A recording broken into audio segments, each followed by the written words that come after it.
Morning, everyone. We'll call the meeting of Wednesday, May 7th to order. I'll start with our roll call. Asphodel Norwood, Mayor Wilford. Here. And Deputy Mayor Burt. Here.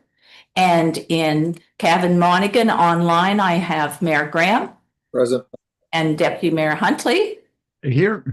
And Duro Dummer online, I have Mayor Watson. Good morning. And Deputy Mayor Nelson. Morning. Good morning. Havelock, Belmont, Methuen online, we have Mayor Martin. Present. And in chamber, we have Deputy Mayor Webb. Present. In North Kawartha, we have Mayor Amiot. Good morning. And Deputy Mayor Whalen. Here. In Otonabee, South Monaghan, we have Mayor Taylor. Here. And myself, Deputy Mayor Clark. And from Selwyn, we have the Deputy Warden and Mayor Senes. Present. And Deputy Mayor Black. Present. And in Trent Lakes, we have Mayor Lambshead And present. and Deputy Mayor Armstrong. Present. We will now do our land acknowledgement.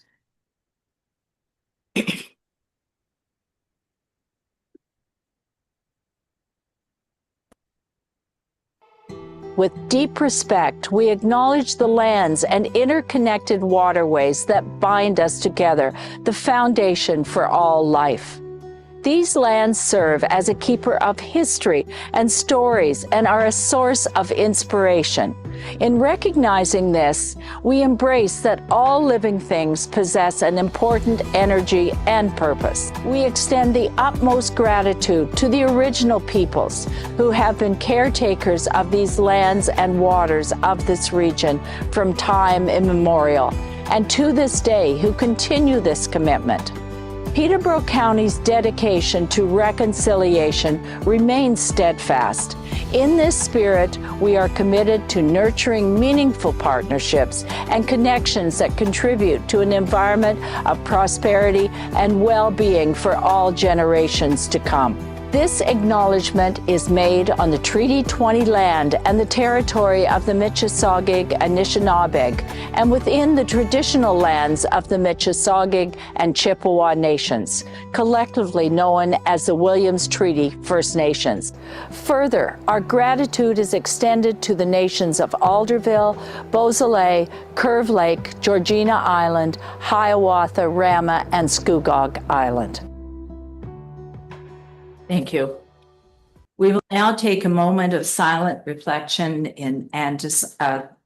we will now take a moment of silence in memory of Barry Pomeroy, Village of Havelock councillor from 1981 to 1991.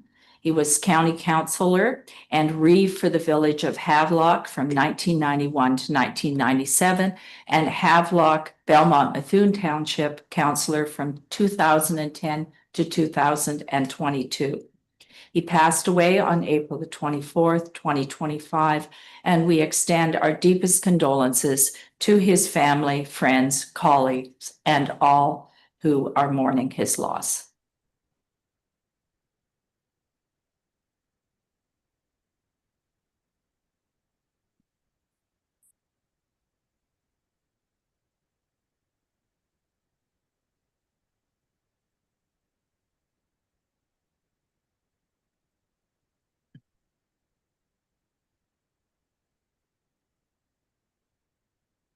Thank you.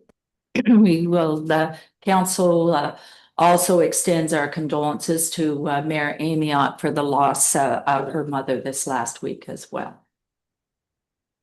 Adoption of our addendum agenda. I need a resolution for that, please, and moved by Councillor Wilford, second by Councillor Webb.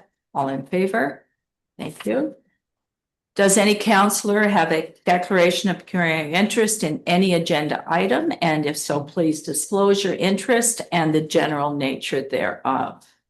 And I see none. Thank you. We have our minutes of April the 23rd. Could I have a motion to adopt those? Councillor Lambshead and Councillor Amiot. All in favor? Thank you. So delegations, we have Alexa Wild, our Senior Assessment Manager Advisor Team Lead, and from PSD Countywide, and I will turn it over for the presentation. Welcome, Alexa. Good morning. Thank you very much for having me. I'm just going to make sure that my screen is shared properly. All right, is that showing up on your end? Yes, thank you. Perfect. So thank you very much. Thank you for the introduction. My name is Alexa Wild. I am a senior asset management advisor here at PSD Citywide, and I am the primary consultant that has been working with county staff to develop this asset management plan. So firstly, I do just want to extend a big thank you to the county for their cooperation and dedication as we worked through this project over the last year.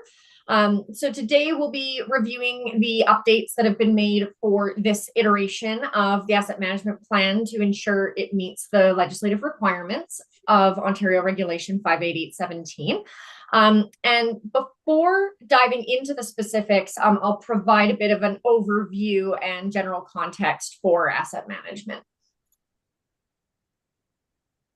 The primary deliverable here was to ensure that we are compliant with the 2024 requirements under the Ontario regulation, which we have met that requirement. But I do want to acknowledge that some key contributors, Dan Sutherland has been the project lead on Peterborough County's side, but we've had lots of input from finance, engineering, construction, operations, facilities. It really does take a village to make these kinds of reports come to life. So big thank you to the administration for their participation. So in general, why do we need asset management? It's really because we acknowledge that municipal infrastructure assets are vital to the communities that we serve. And without the assets, you can't provide services. So with those assets, we need to figure out, what do we own? How do we organize that in a meaningful way so that we understand what it is we own? That helps us understand what services we provide. If we don't have roads, we don't need snowplows. So the last part is ensuring accountability. We need to be accountable to residents and stakeholders for the services that they use that we have agreed to provide. So these are the main driving factors, not just the regulation and that there is legislation requiring asset management, but also we want to be good stewards of the services that we are providing. Asset management, really, it's a triangle that's always going to pull on each other. It's a balance between cost, performance, and risk. Cost, obviously, how much is it going to cost to repair or replace or keep that asset running? Performance is, what is the output? Are you getting the services out of it that you want? Is it in good condition? Is it in bad condition? And the risk is, what is the potential risk of this asset failing? Are there any health and safety concerns? Is there a risk of not providing that service if the assets aren't available? And if you affect any of the sides of the triangle, it's going to pull on the others. So if you reduce the budget, probably you're going to see a decrease in performance and an increase in risk.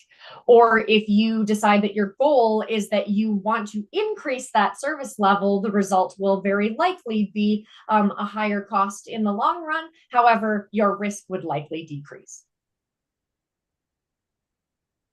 So we've been working on the county's capital asset inventory, and this comes together from a bunch of different places. So it starts with TCA, your tangible capital assets inventory. This tends to be your financial reporting, what you're going to see on your year-end statements for depreciation or amortization.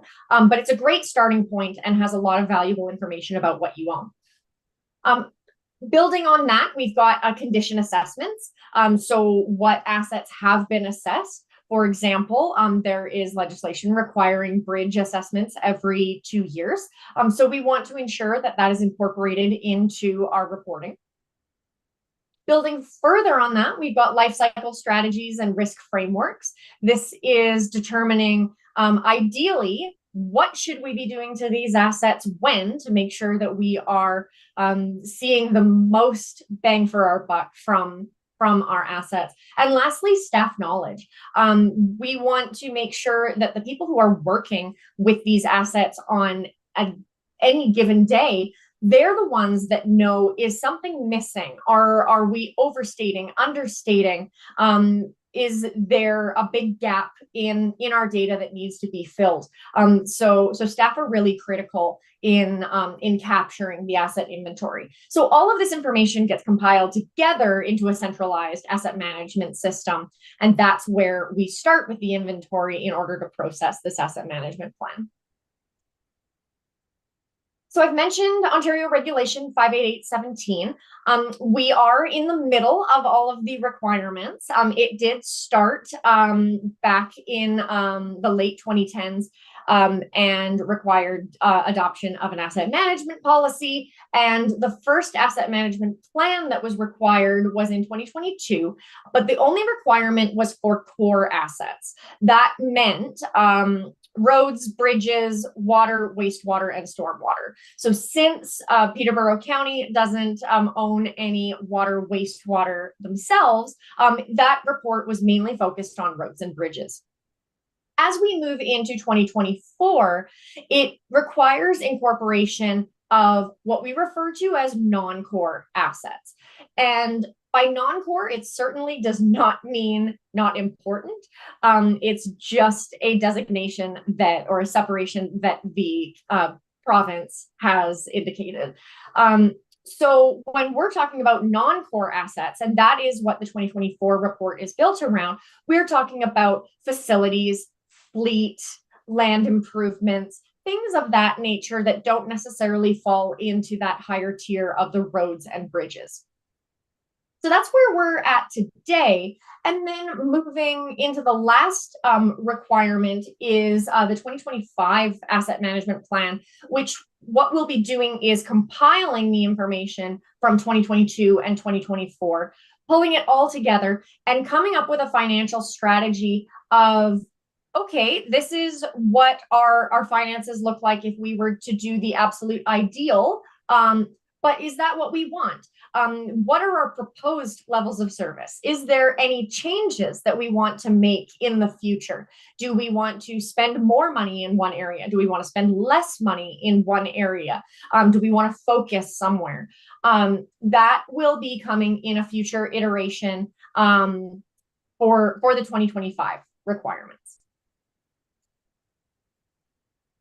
So through this legislation, our AMPs are required to be updated and reviewed and posted for the public. So once this report is discussed amongst the council and is accepted or adopted, it will be posted on the municipal website and then forwarded to the province so that they have access to it. But they have also found it very important that it is publicly accessible so that we can ensure transparency with residents and stakeholders.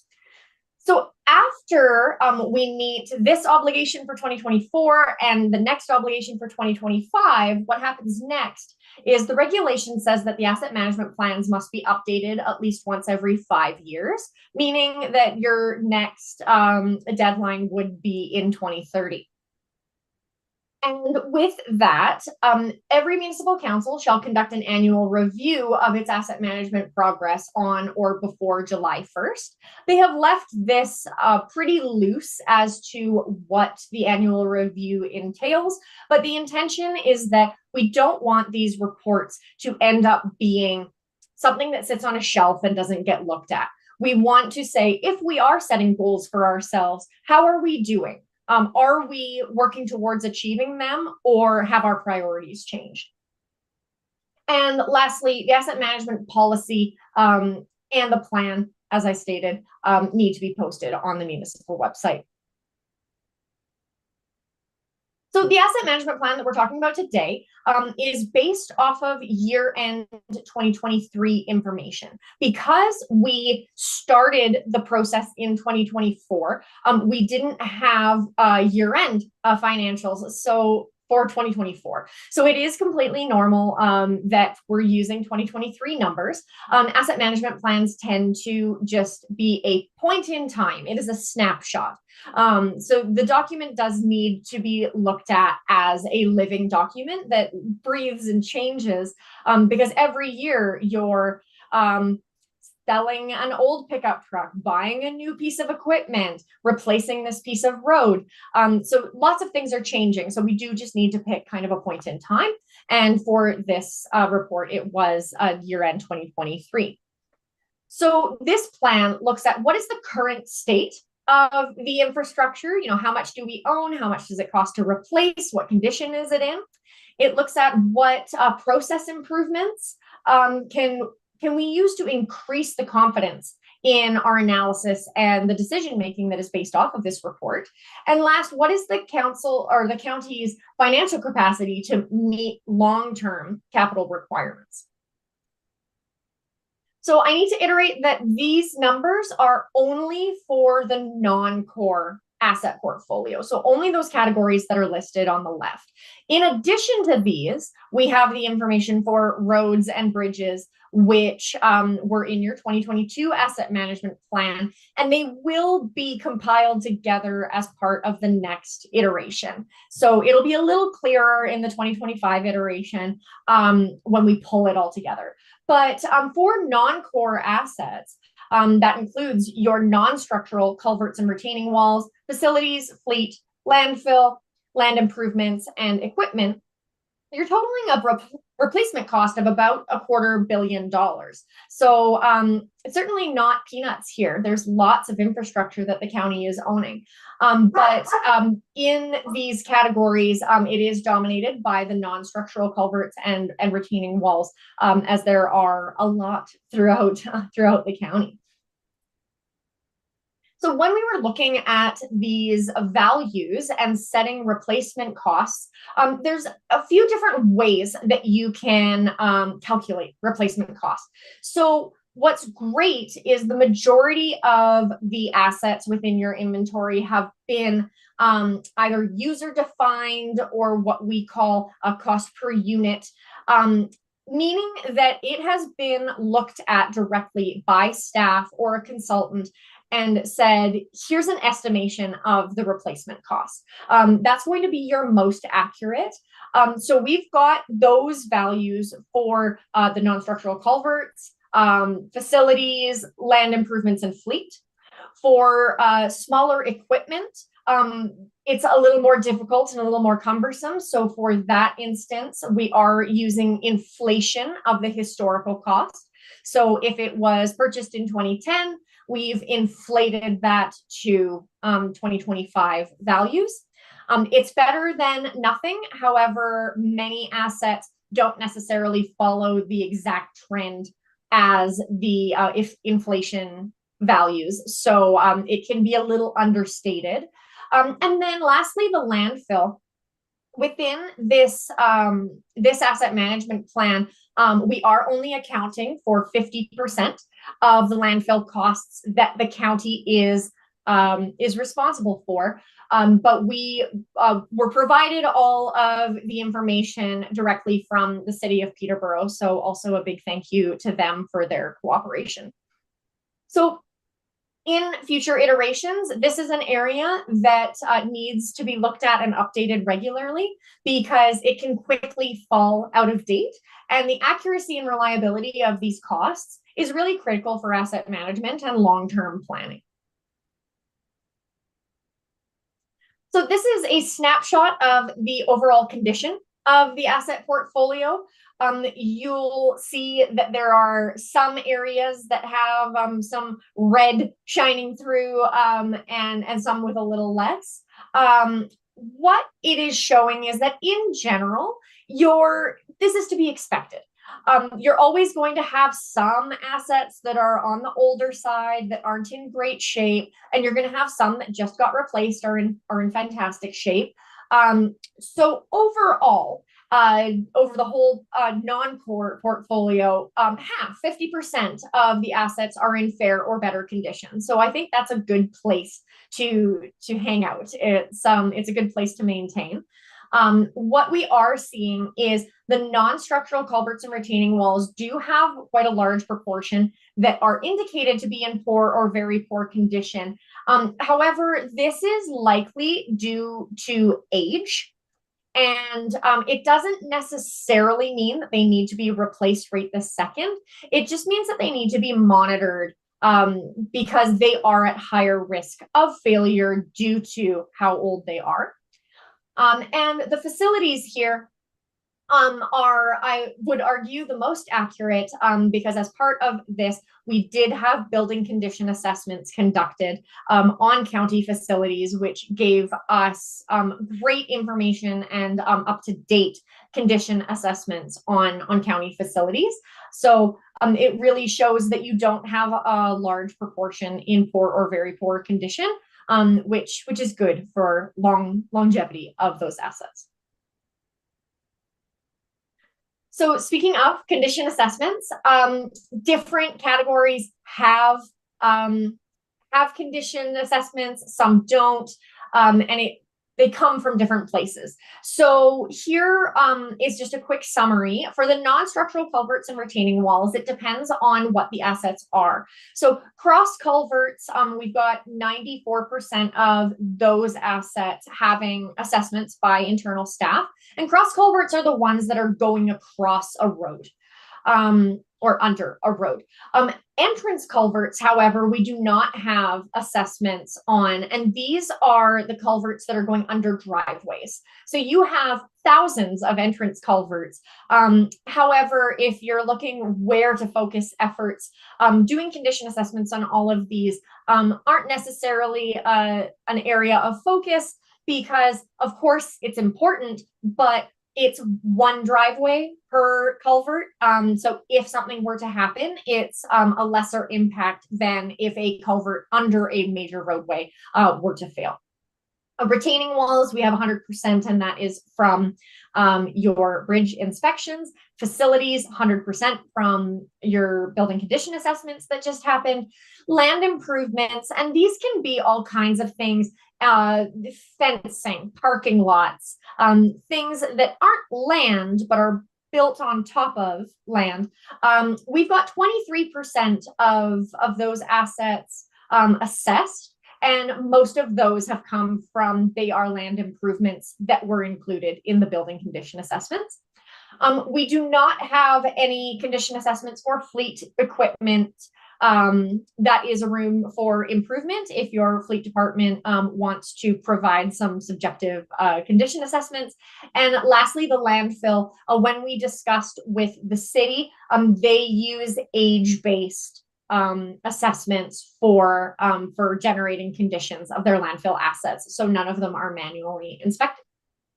So what you may see if I go back to this condition chart, sometimes if we're using age-based condition, it can overinflate how bad the conditions are. If you use the example of a pickup truck and you thought it was only going to last 10 years, well, in year 9, it's going to say that it's in very bad condition. But if you don't drive it very often, it might be in great condition still. So sometimes you need to take a look at it and have an actual assessment done in order to have an accurate condition rating. So assessed condition data in asset management decision-making, it really helps mitigate risks associated with asset failure, because when you get your hands on something, you can say, oh, this is in poor condition, we need to do something about it. It can also identify the most economic intervention. Sometimes you can do something to extend the life of an asset before it's too far gone. So without those inspections, you may be missing some economic interventions. And lastly, it really helps with the accuracy of predicting future expenditures and when those replacements are necessary.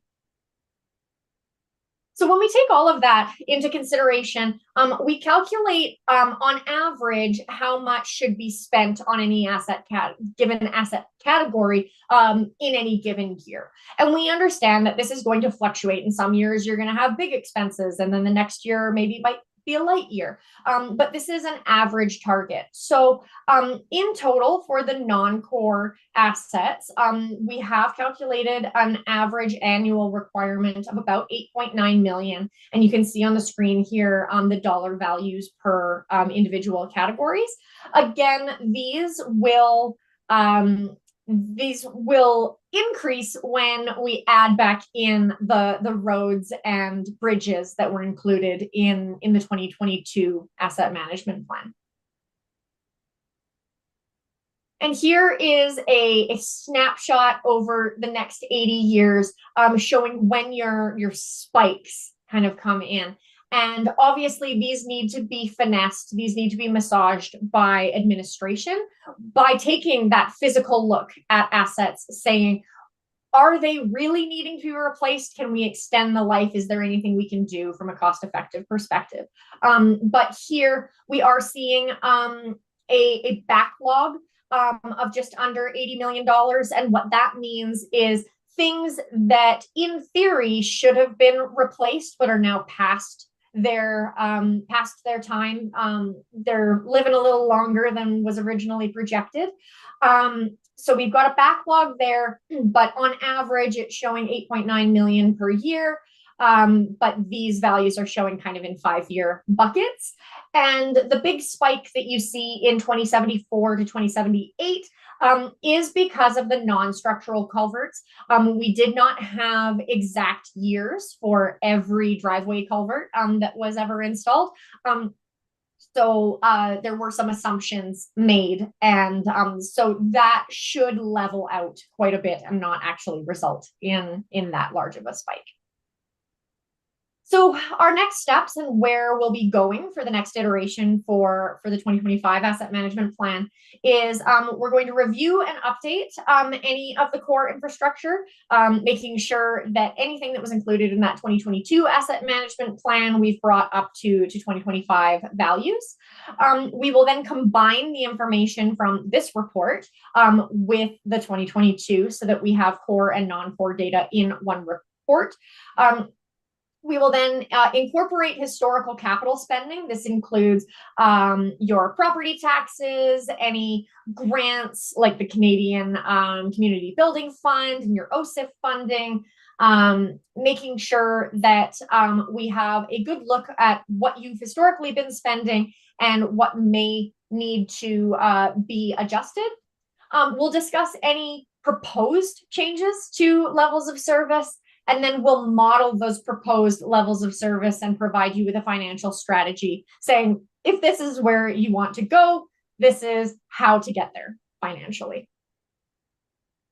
So with that, I am happy to open up the floor to any questions. All right, thank you very much for the presentation, Alexa, and I will open for questions. Look on the screen, no one has hands up. All right, it looks as if you're getting off. No, Councillor Taylor, you are getting off lightly. Almost scot-free. Thank you. Thank you, Warden Clark, and thank you, Alexa. Alexa, I'd like to understand when we talk about assets in our asset management plan, the biggest number has always been roads and bridges. And in this, and I've never ever understood how a road or bridge could be considered an asset, but let's not go down that road.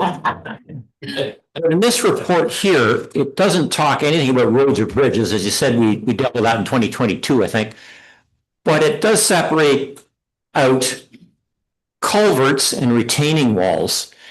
Why, just for simplicity, why would they not be rolled into roads and bridges? Ideally, they would be. What we were doing here is making sure that the county would be in compliance with the Ontario regulation. So when the regulation came out, the bridges and culverts category is referring to structural bridges and culverts. So bridges and the culverts with a span of over 3 meters. So those were included in the 2022 asset management plan. So what we wanted to do was ensure that we were including anything that wasn't included in that original 2022 plan, but also that we weren't double dipping. Because if we had included the bridges within this asset management plan, it would have run the risk of double accounting, where it's overstating, in the 2022 report and the 2024 report, that you have these financial needs. It will be clearer in the 2025 report when we pull everything together, because the one change in the categorization will be that instead of there being a category for non-structural bridges and culverts and retaining walls, it will be just called bridges and culverts, and it'll pull everything together, including the structural, non-structural. They'll be together. It was more about how the 2022 report was done, that we wanted to just make sure we were accounting for everything that was not included in that original report. Yeah, thank you. Councillor Whalen. Thank you very much. I guess this is more to our treasurer. They say the annual capital need on here is 8.9 million. What is our annual capital expenditure rate at the moment? So we did not analyze the current annual spend as part of the 2024 plan. That will come through category by category within the 2025 plan, showing how you're performing or how much you are spending against the recommendation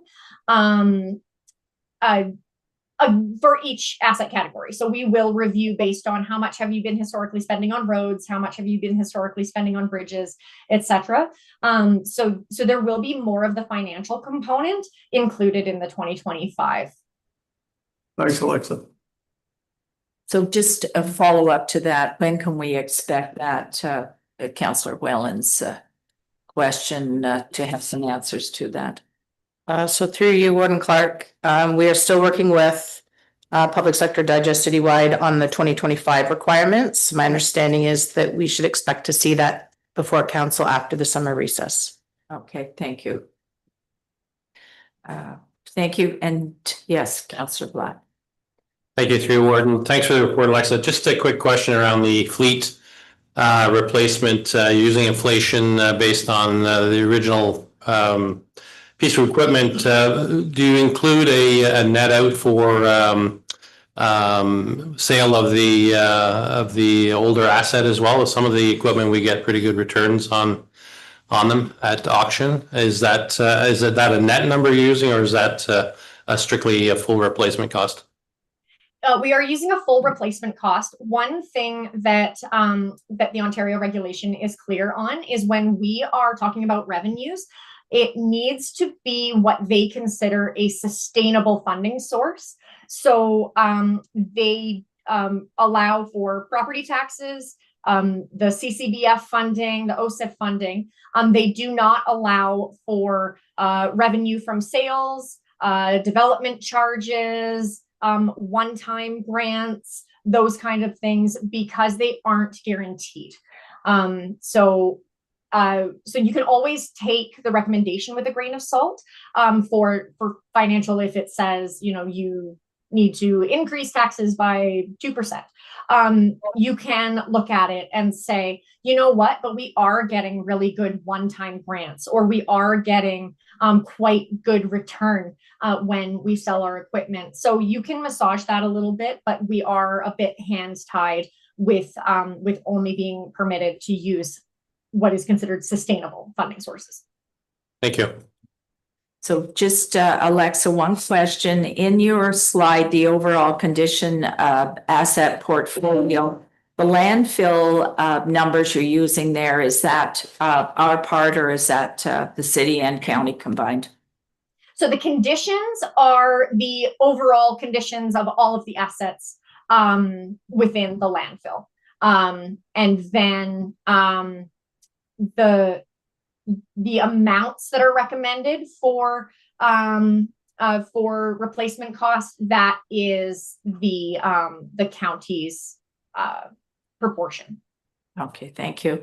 And just following up to Councillor Black's question, we know that when we're replacing any equipment due to tariffs, et cetera, these prices are coming in wildly higher than inflation. Mhm. Is that going to be considered in the future? So that is one of the reasons why the province has mandated that these plans be updated every 5 years, because we know that we need to keep up with the information. So the majority of the fleet includes like heavy equipment, and it did have user defined costs, and that would be the best guess that that your staff have right now. Obviously, those numbers were provided before tariffs, which have a massive impact.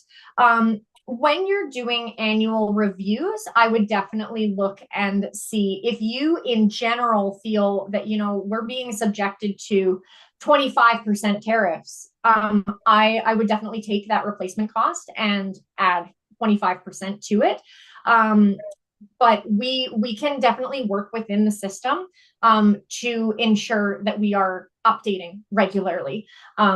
Because like I mentioned, it's just following straight inflation is not recommended. Anyone who bought a pickup truck 10 years ago knows that it is double the price now.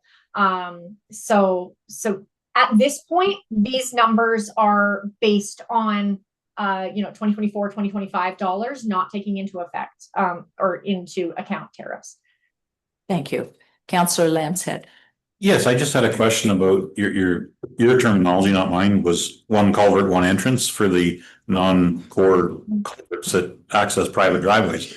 Well, the county doesn't really put any of those in, and I assume that cost would be borne on the driveway owner, which they also pay to get the culvert put in. So I don't know if we're including that, and it's not really a non-core asset for us. It's a non-core asset for the owner of the property, but I don't know if we're adding some extras in there.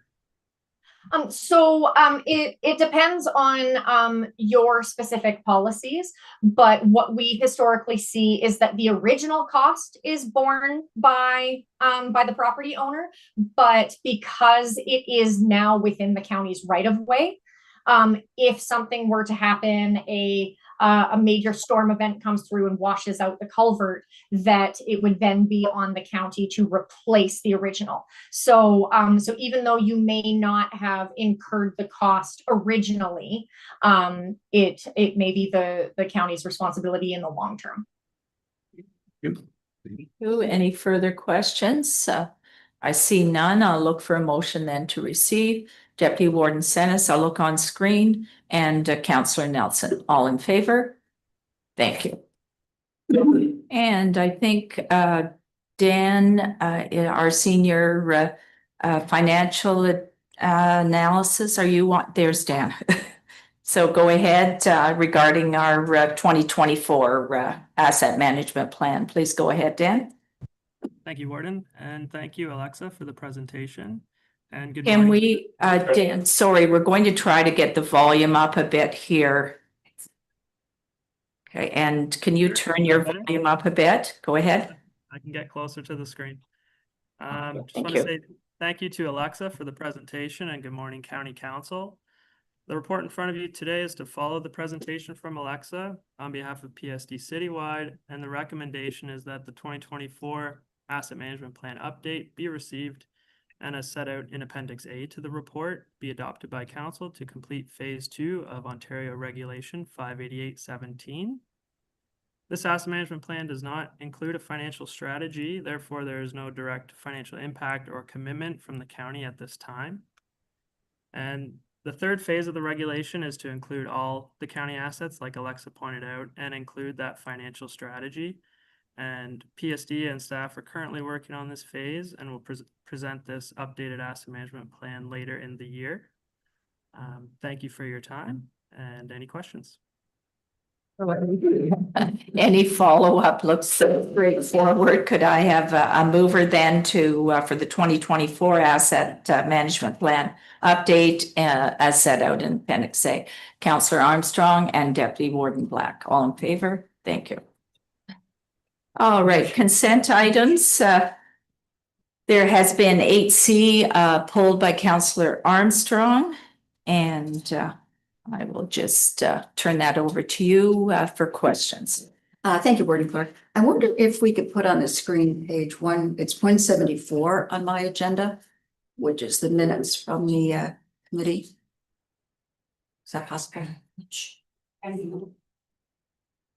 Just give us a moment, we'll pull that out. If not, I could talk to you either way. Well, I think we're, Which one is it, Carol? yeah, it's page 180. Economic. Yeah. So committee minutes, yeah. Economic development budget.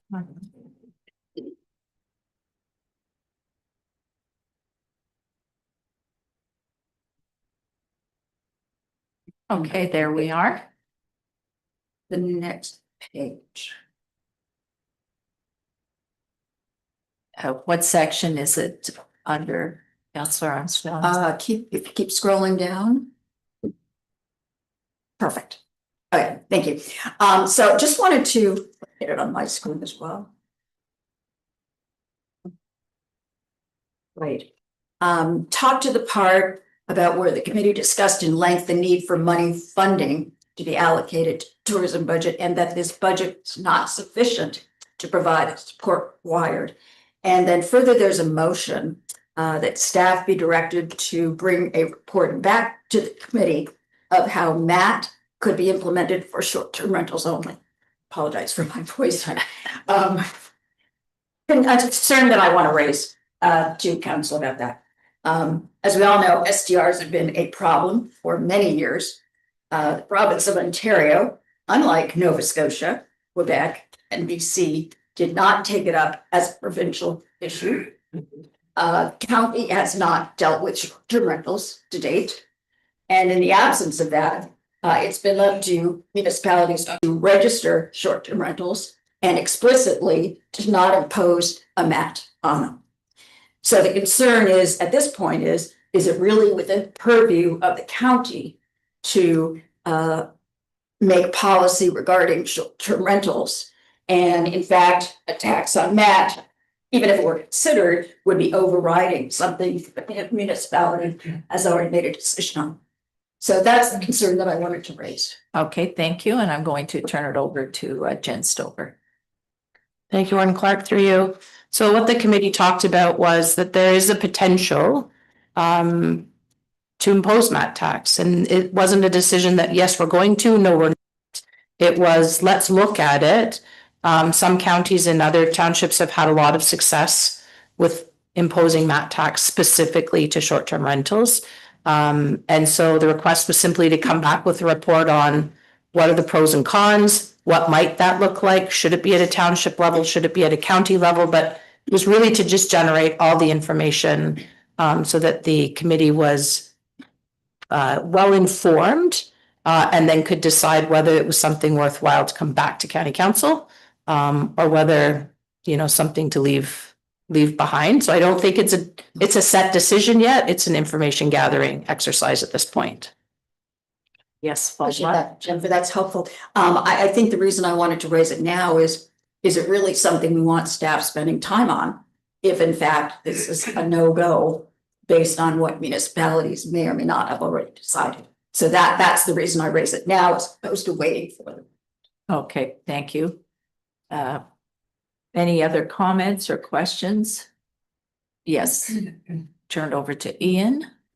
Yes, through you, and just to supplement Jen's comments, it was acknowledged at the meeting because we have all the CAOs sit on the committee, and it was acknowledged that there may be some municipalities that there is no support to proceed with this, but there are others that are interested. So the goal was, let's get some information on it. It could end up, if we move forward with it, if there's support, that it could be a hybrid approach. Maybe it's only applicable to certain municipalities.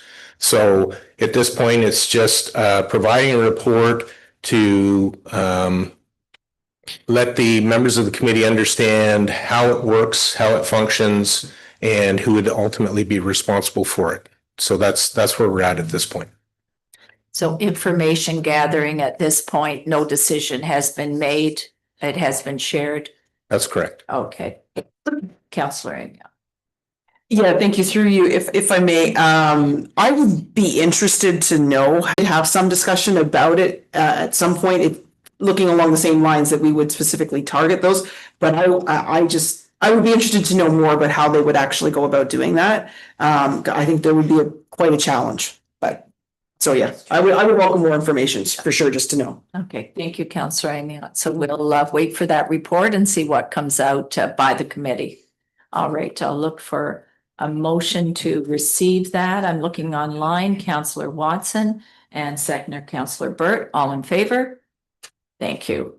So we have the remaining consent items and a motion. I'll look again online. Counselor Huntley and back to the chamber here and Counselor Taylor, all in favor? Thank you. All right, staff reports and Keziah regarding our red line revisions for our OP. So the podium is yours, Keziah.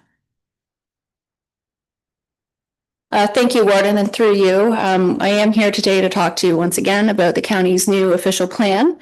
We are seeking council support for the red line revisions to the new county official plan, and the full report and attachments are in your agenda. So I'll just, in the interest of time, kind of go through it at a pretty high level.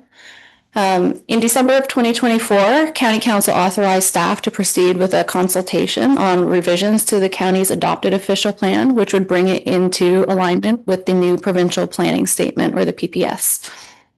At that time, we committed to a minimum 30-day commenting period, in addition to hosting a virtual open house and a public meeting.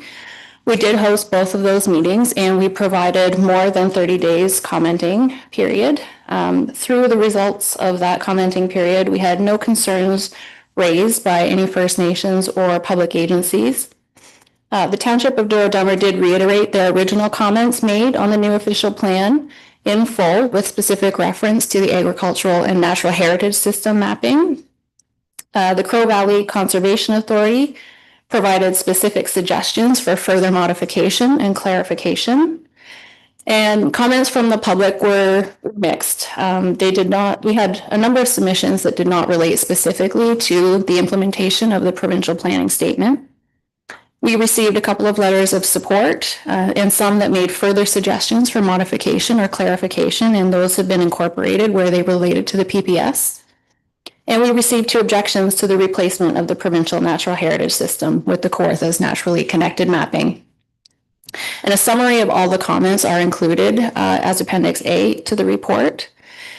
Given that the most substantial changes were with the natural heritage matters, the remainder of the report has sort of focused on those areas. So we began reviewing the new official plan when the PPS was in its draft form. And that review moved forward on the basis of a replacement natural heritage system and modifications to the natural core area designation. And those changes reflected a less stringent approach to natural heritage protection than what was originally adopted under the policies of the growth plan. Then in the fall of 2024, Minister Calandra indicated that mapping changes would not be accepted as part of the modifications. And so with that in mind, county staff went through the consultation period and stated that the mapping changes likely wouldn't be approved by the minister, and that a future official plan amendment would be needed to implement the full spectrum of changes that we were proposing. And so to summarize the mapping changes, we first proposed to modify the official plan by replacing the natural heritage system, the adopted natural heritage system, with the Kawarthas naturally connected mapping. And that was rooted in the initial preference of council and everyone participating in the original development of the new official plan as a local alternative to the more broad brush provincial approach. And secondly, we proposed to replace the natural core area designation with 2 separate designations. So it was the provincially significant wetland designation and the environmentally sensitive area designation. And that was intended to allow for greater flexibility in study requirements than the policies that were adopted under the growth plan. And so, given that the minister said mapping changes would not be considered, we have proposed two options in the report in front of you today. Option one is status quo, just keep the natural heritage system and the natural core area designation as it was originally adopted in 2022. The key thing to keep in mind with that option is that while the adopted official plan doesn't conflict with the PPS, it does go above and beyond the requirements of the PPS and would require studies and restrict development in areas where the PPS is otherwise silent. Option two, we have proposed to delete the adopted natural heritage system map and all of the associated policy and defer it for an amendment at a later date. And then with the natural core area designation, we would keep the mapping exactly as it is on all of the land use schedules and instead replace the policy with the natural or the provincially significant wetland and environmentally sensitive area policy that we consulted on. And that would allow for a more feature-based approach to the natural core area land use designation.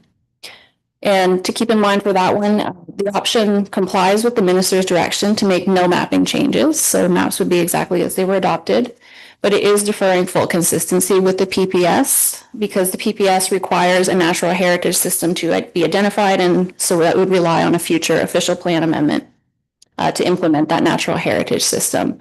That is the option that we have proposed or recommended for you today.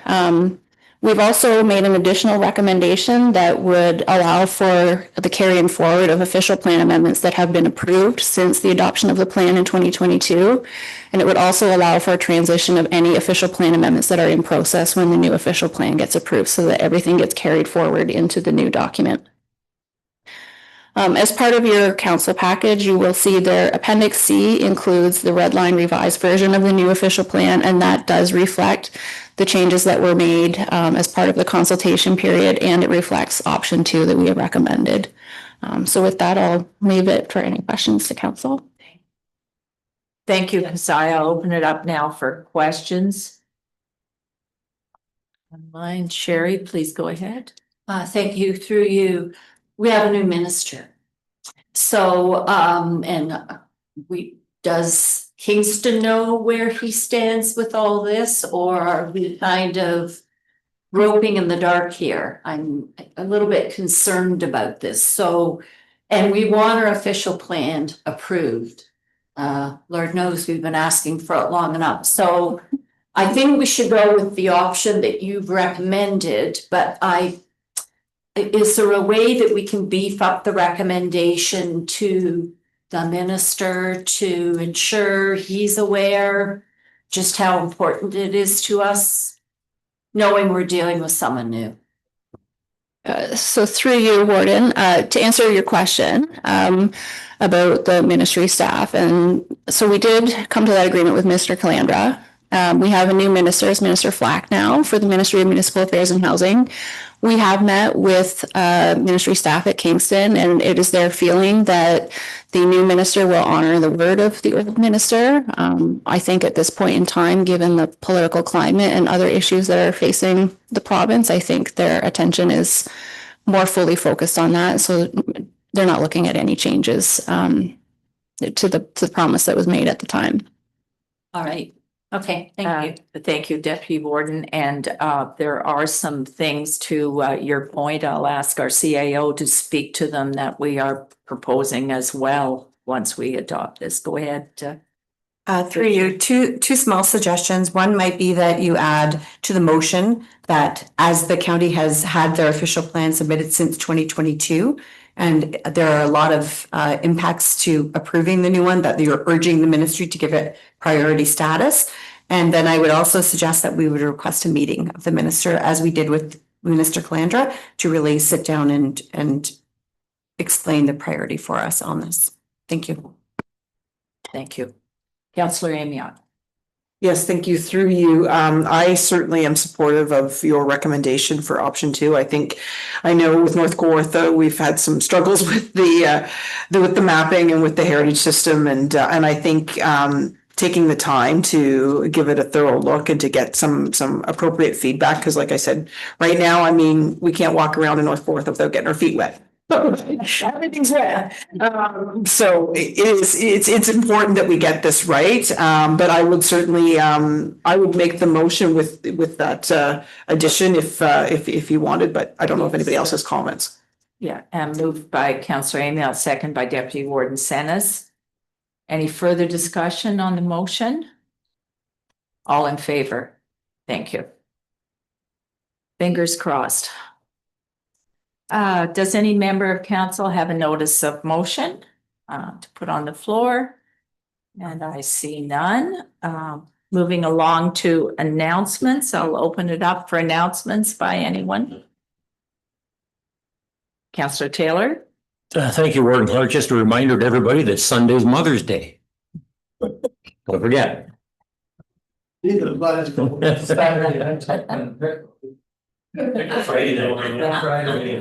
think. And I think Councillor Taylor, you wanted to mention Saturday as well in the village of Keene. Yeah.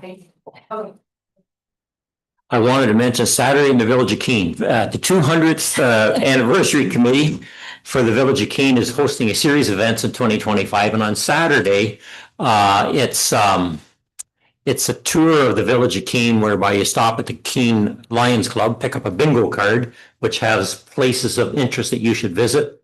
When you visit them, of course, you get your bingo card stamped. There'd be a representative at each place to give the information as historical significance. You take the bingo card back to the Keene Lions Club, where winners will be drawn from the completed bingo cards and prizes given out. Exciting afternoon for anybody who's looking to do something on Saturday afternoon beside fishing for walleye. Very good. Councillor Martin.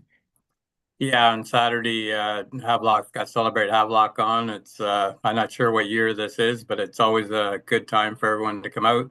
I see they have a car show going on this year, and it looks like the weather's going to cooperate. So it's at our community center in Havelock, and it runs all day on Saturday. So come on out and check it out.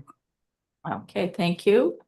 And I just like to add that on May the 13th, the Minister of Environment, Conservation and Parks invites everyone to take part in Ontario's 6th annual Provincial Day of Action on Littering. So please encourage everyone to go out and clean up in Peterborough County. It may be just the brush we're still cleaning up. But anyway, I encourage everyone to please clean. Thank you. So bylaws, I'll ask our clerk to read our bylaws, please. Okay, we have one bylaw on today's agenda. It's 2025-15. And it's to authorize the county to enter into a letter of agreement with the MTO for the gas tax funding program for this year. Okay, thank you. And a mover for that. I'm trying to, Councillor Whalen, I'll go online here again and trying to get everybody on. Councillor Martin, are you? Thank you. All in favor.